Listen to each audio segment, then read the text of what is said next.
welcome to Toffee TV. It is the player ratings. Everton 1, Arsenal 0. Fantastic. What a win. What a win. Like, in that whole game, I was so calm and never really got worried at all during the game. At all. What a lovely sense of peace I had during that game. It was fantastic. Brilliant win. Really good occasion today. I think the fans illustrated how important they are today, and also that you can protest peacefully, and you can go out there and give the whole team the support they needed. And I think that was brilliant. I think that was a really, really, really important part of today, was showing that.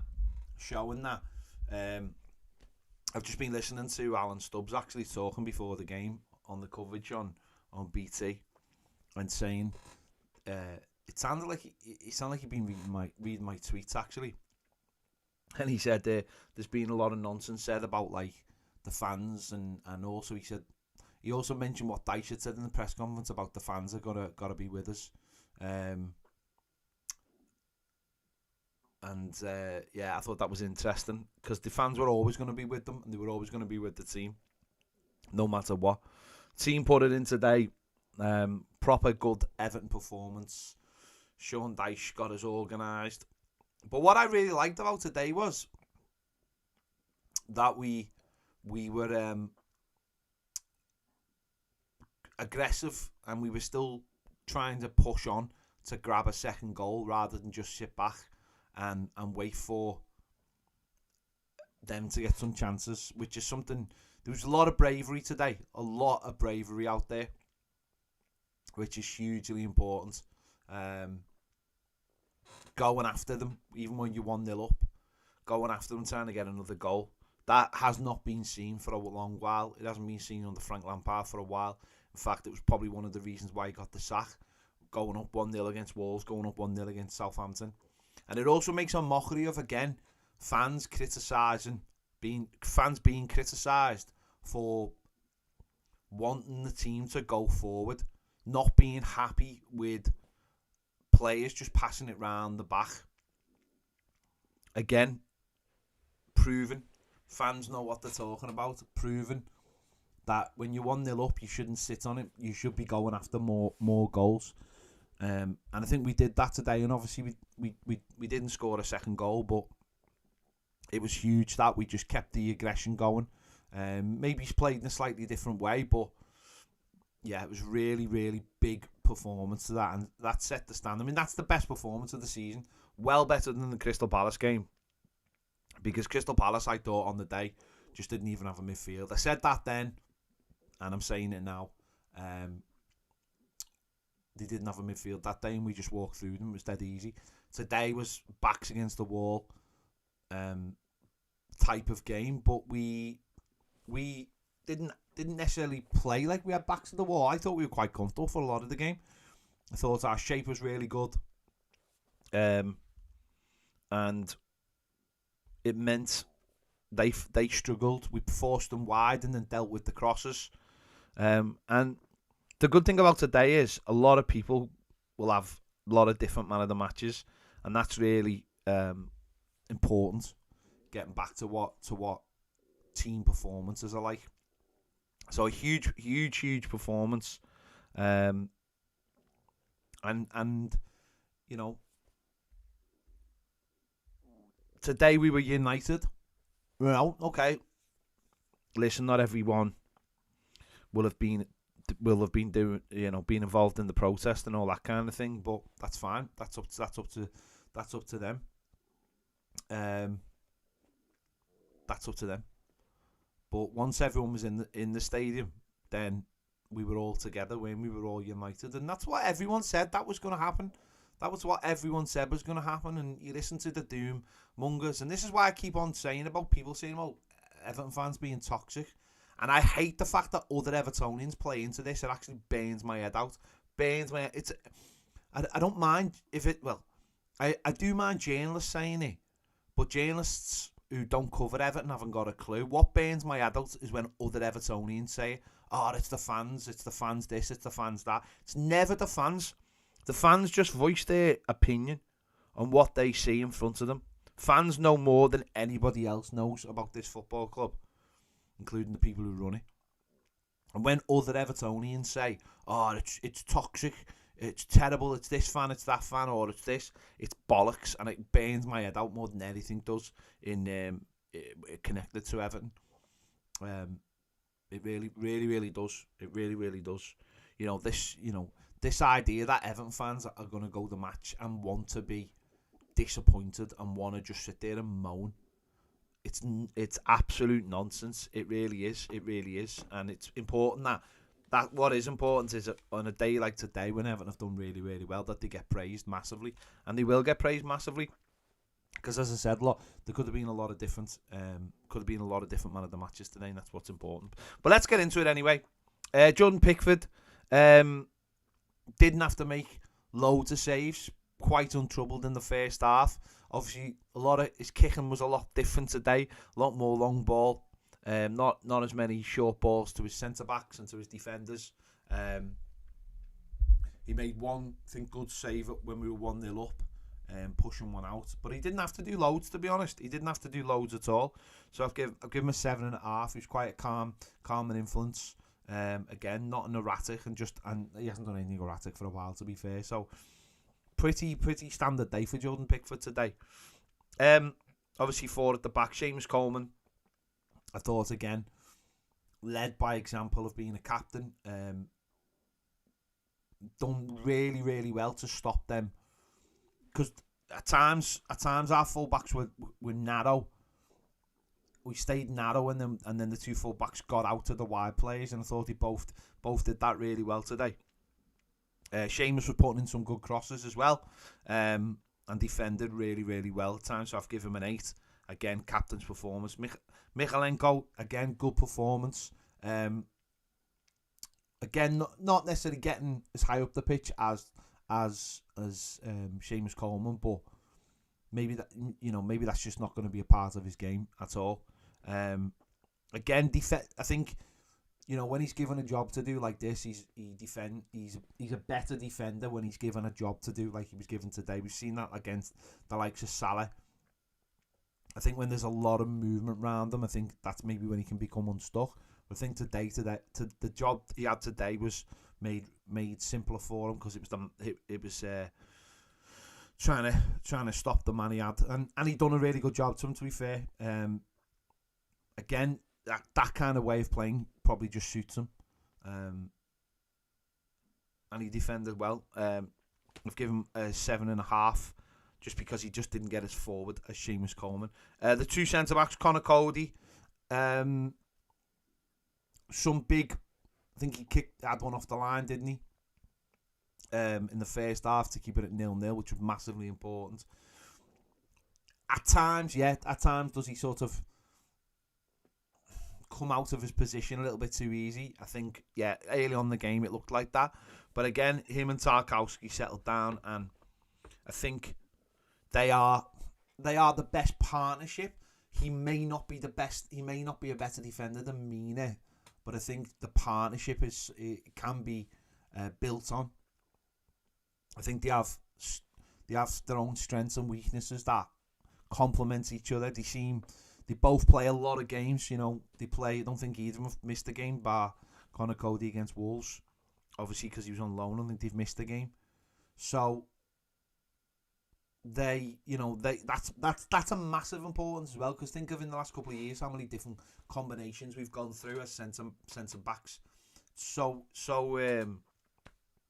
important to have that consistency as well. So I've give Connor Cody a 8. James Tarkowski, I've given him a 9. Obviously got the winning goal, first Everton goal, isn't it? So huge moment for him. A goal built in Burnley.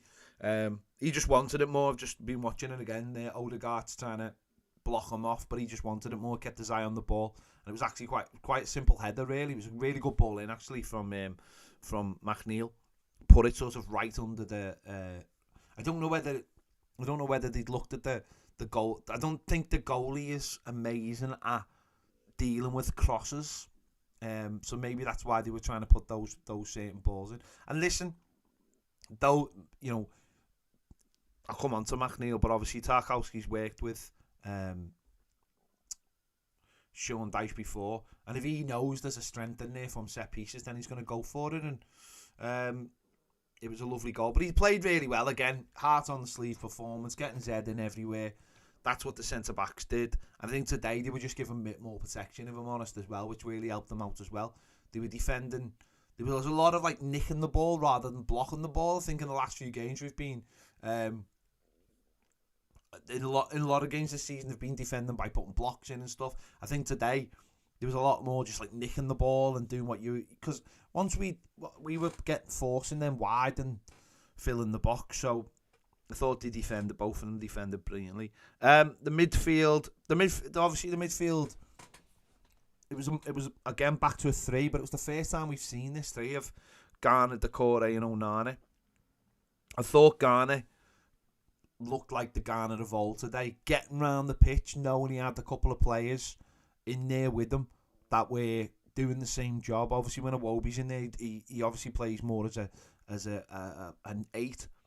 But I thought Garner just got the ball and give the ball. When it was just kept on appearing, nicking the ball, getting it and giving it. And I thought he had probably his best game of the season, I'd imagine. It'd be interesting with the actual numbers back that up, but it felt like he was everywhere. So I've given him an 8. Decore I thought was brilliant. And that's Decore's best game in an Everton shirt for a very long time. For a very, very long time. And considering this was a guy who'd fallen out with Frank Lampard and had been pushing for maybe a move out of the club, he was magnificent today, Decore. And I think the way either Decore would go or Onana would go and almost be not the second cycle, but you know what I mean. At times, it worked really well, and I just thought Decore. I was speaking to an Arsenal fan after the game, Joel from the 5 YouTube channel, and he was just like, God, he was like a mix of Paul Pogba and I can't remember what else he said, but he was everywhere. He was just all over the pitch, nicking the ball and then running with the ball and keeping it dead simple. So I've given Decore 8 as well. He was superb today. And Onana, I think we saw again another big game from Onana today. Really should have had an assist to his name. Dom should have really got the tap in. That run in the first half, carrying the ball, opening those legs up. Again, he was all over the place today,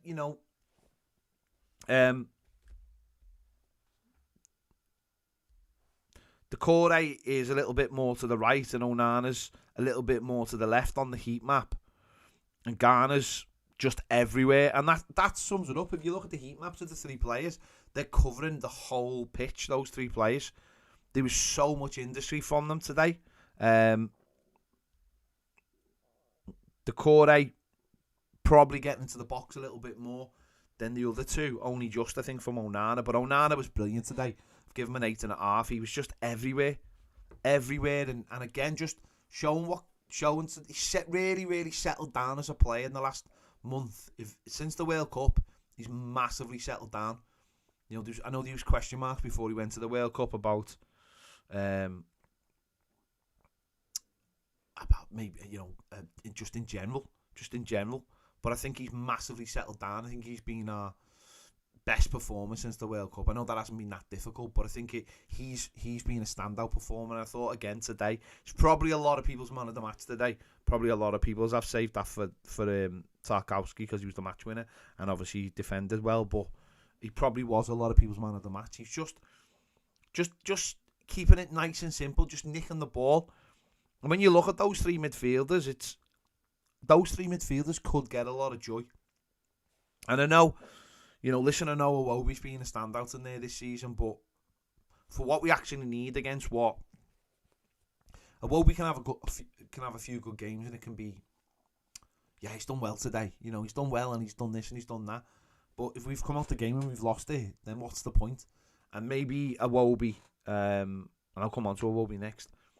Maybe just, I mean, for the sake of the team, you get those three in there, and you've got a lot of energy in there, a lot of energy. And all right, maybe they're not as technical as other midfields. You know, maybe they haven't got someone who strokes the ball around like they had Odegaard, and then you could see the different kinds of passes he was trying to create, a lot of disguised passes. But it's needs must, isn't it? It's needs must time. It's not a time for dicking about. It's not a time for saying, well, I've got loads of assists or whatever.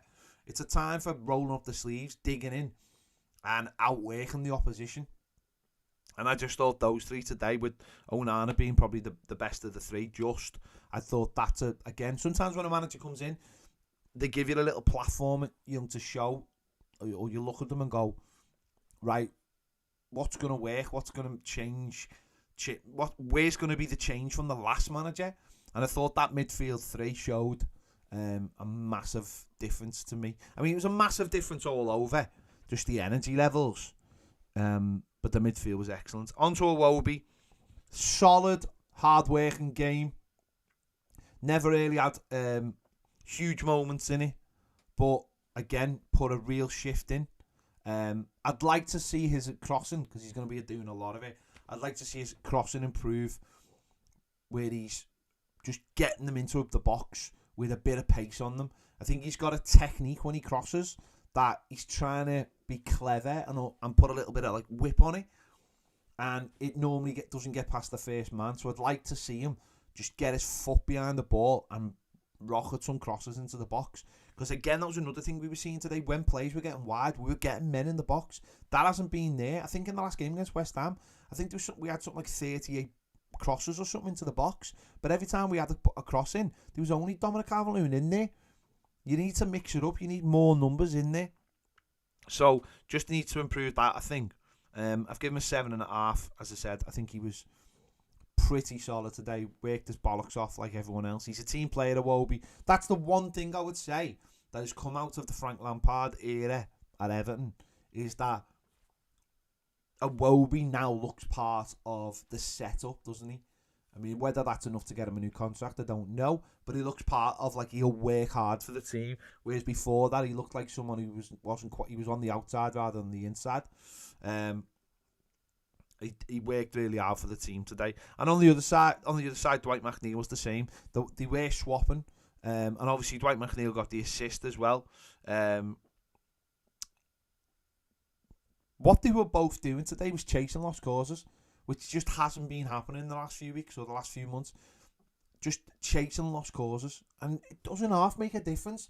It makes, and actually this is something that was happening when Frank Lampard come in and took over from Rafa Benitez, funny enough. So I'm not gonna sit here and go overboard about the whole thing. But it's chasing lost causes. It's chasing. Iwobi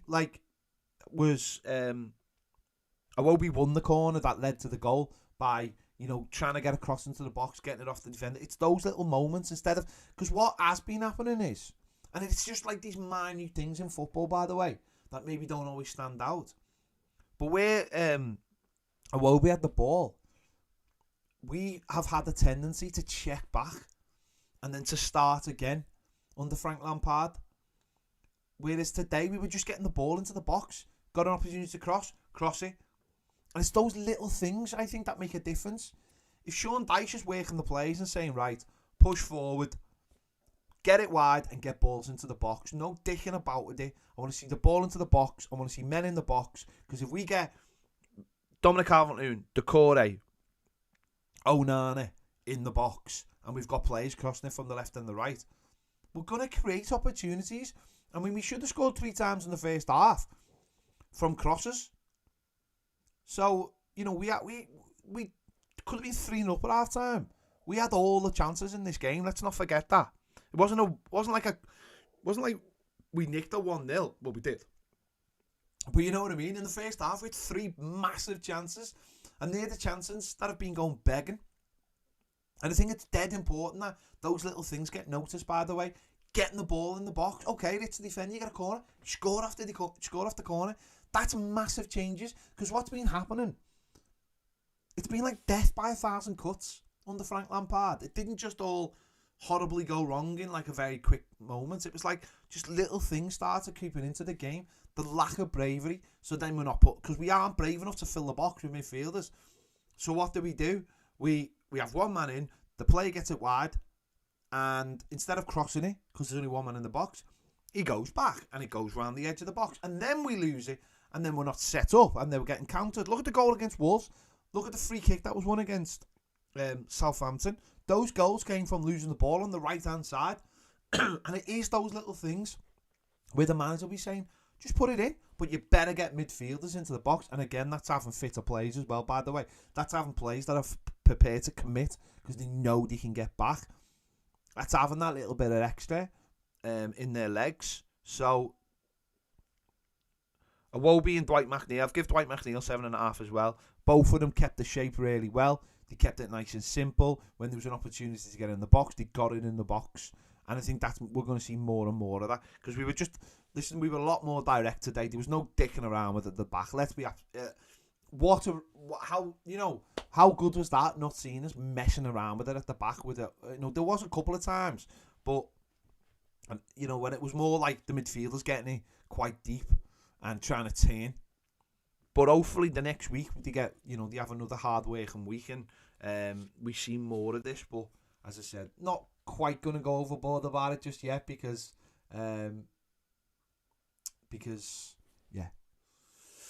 Basic Trig says, great time to join Premier, enjoy the final word. Basic Trig, you didn't have to give me a super chat for that, mate. You're basically advertising the channel by paying for it. Yeah, so they worked really hard with that today. So the Wyben, we want to see more of that. And Dominic Calvert-Lewin, I think Dom had more touches today in the first half than he's had for the last few weeks. I think he was so much more involved in the game without having to just leg round and not get a touch. And I think that, again, the manager will know. The manager will know that. The manager will know how important Dominic Calvert-Lewin is and think, right, if I can get him involved in games, then that's hugely important. There was a lot of long balls to him, of course, but he was winning the flick-ons. There was other things. He was coming deep for it. He was getting more involved in the game. And if Dominic Calvert-Lewin is our best player, then we better get him more into games of footy. So, and I think he went off just after we scored. He was coming on just before we scored. I think he had a tight hamstring, so they've took him off as a precaution because he's not. He's not gonna. Or you don't want to jinx him. But he was so much more involved today. I think he had a decent header towards the end of the first half. I don't think he had loads of opportunities, but he was in the game all the time. He was testing the back line. He was getting hold of it. We just need him to stay fit and get sharper and sharper and sharper. And if more balls come into the box like we saw today, the kid will score goals. He will score goals. He should have, again, the one in the first half, the Onana one. He should have. Maybe you've just read that a little bit earlier. I'm hoping that's something that will come with more fitness and more sharpness. By the way, I don't want to be sitting here every week and saying that either. I don't want to be sitting here every week saying, oh, another week, Dom will get another week. He has to do it. But look at the drop-off when he went off. The drop-off was massive when he went off. Suddenly we weren't competing as physically and we weren't winning those balls. And we were letting them get clean headers. And again, this is not Neil Maupay's fault. Everton decided in the summer to buy a player who hasn't got a body type of Dominic Calvert-Lewin. Brian McNulty says, great performance today. Felt like a proper Everton display. Though, yeah. Thanks, Brian. Thanks for the super chat. It did. It felt like real Everton today. That's what real Everton is all about, I think, anyway. That's what it's all about. You don't get those days enough. It felt like a bit like the Duncan Ferguson Chelsea game today. All in it together. All fighting for the same thing. And again, I'll repeat it, the fans were magnificent today, and the minute everyone walked in the ground, they were behind the team. And this is where, again, I'm hoping Sean Dyche has realised that the fans were there was no... I said the other day on Twitter, and I was called negative for it, where he said, we just need the fans behind us. There's never any... And Alan Stubbs actually, as I said before, he picked this up before the game. There was never any indication that the fans wouldn't be with the team today. Yes, there was a protest. Yes, the fans are unhappy. But they weren't going to take it out on the team or the manager today. It was never going to happen. And for people, again, I don't know where these stories come from. I really don't. As negative as I am sometimes, or people might think I'm negative, go back and listen to what I said on Sky last week about not wanting the owners there because it would be this distraction to stop us as fans giving everything to the team and to the manager. And I think we did that today. And I love the fact that happened. I love the fact that happened just to rub the noses in to some people who believe that the fans are the problem. Because the fans aren't the problem and never will be the problem. So, honestly, perfect day. It would be the only way it'd be more perfect if I was going out to drink non-alcoholic beers all night. That's the only way it'd be. No, I'm only messing. Do I have to sit in and have pizza? And watch the Masked Singer. And also, I have to just say this. The one fucking day you want Liverpool to get a result. The one day you want Liverpool to get a result. You gang of... Anyway, I've given Dom a 7.75 just to confuse Dark Arts, who's putting the scores on the screen. 7.75. So, yeah. Maupai, I've given him a 7. Know what I liked about Maupai when he come on? He tried to have fights. I like that. He tried to come on to wind people up. That hasn't been seen since Southampton. So that was hugely important. Because let me just have a drink of tea. What people hadn't realised under Frank Lampard is we'd become soft. We'd become a soft team. Now, I don't know whether that's because of a style of play he wanted to play or training or whatever. We'd become a soft team. And we're not a soft team. We're not a soft club. We're not a soft fan base. We do not want players passing it round the back and going over and shaking hands. We want you to run over there and push someone over if they're trying to have a go at the players. We want to see people laughing at the opposition. We want to see people getting in the faces of the opposition. We want to see what we saw in the last minute in injury time or stoppage time. We want to see a little bit of nastiness. We want to see our centre forward snarling. We want to see our centre backs having a go. We want to see players backing each other up. That's what was brilliant about the little scrap. Everyone ran over, even Jordan Pickford. That's what we want. And I think that's what we'll get from with Sean Dyche, whether you like him or you don't like him. I love it. That's what I want. I don't want soft Everton players. I want hard Everton players. I want Everton players that back each other up. I want Everton players that when the ball's on the halfway line and someone's looks like he's breaking through, we just kick them up in the air. And they take the yellow card, and that's it. That's what I want to see. Because that's Everton to me. That's Everton. You know, I grew up with Peter Reid snapping people because he knew when to snap, and then dribbling the ball into the box when he knew when to dribble. That's Everton to me. Playing around the back, and all that kind of thing, and just being soft in general is not Everton to me. So I was delighted to see that. So I know a lot of people probably questioned why Mopai came on and maybe not Ellis Sims, because Mopai is an experienced player and the manager only brought one sub on. He wasn't going to make mass changes because he wanted to keep the shape. So there you go. No, I will not be getting a Sean Dyche haircut. I had one of them when I was 15. Never again. There you go.